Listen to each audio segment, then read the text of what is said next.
ঈদ মানেই বাংলাদেশে সুখের দিন ফিরে আসা। বেজায় আনন্দে বুড়ো থেকে কচি সকলেই।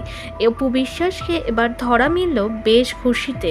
সঙ্গে দেখা গিয়েছে অপু বিশ্বাসের সাথে বাংলাদেশের আর একজন জনপ্রিয় অভিনেত্রী বারিশা হক। দুজনকে একদম অপরূপা লেগেছে। অপু বিশ্বাস লাল বেনারসিতে সেজে উঠেছে বউ সাজে। বাংলাদেশের একটি শোরুমের ফটোশ্যুট এটি। সেই শোরুমেই দেখা মিলেছে তাকে।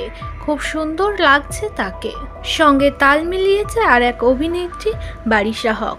সকলেই তাকে প্রশংসায় ভরিয়েছে এই ফটোশ্যুট দেখে। ভক্তদের মতামত, অপু বিশ্বাসকে শাড়িতেই সুন্দর লাগে। তাকে ওয়েস্টার্নে একটুও মানায় না। বাংলাদেশের নারী মানেই শাড়ি, এমনটাই জানিয়েছে অনেক ভক্তরা তার কমেন্ট সেকশন। যেহেতু এটি ঈদ স্পেশাল, তার জন্য অপু বিশ্বাসও তার ভক্তদের ঈদের শুভেচ্ছা দিতে ভোলেননি। সকলকে জানিয়েছে শুভেচ্ছা বার্তা। সঙ্গে ছেলেকে নিয়ে ঈদের জমজমাট আয়োজন তার, সে কথাও জানিয়েছেন তিনি। অপু বিশ্বাসকে আপনাদের কোন ড্রেসে ভালো লাগে সেটি কিন্তু অবশ্যই আপনারাও কমেন্ট সেকশনে জানাতে ভুলবেন না।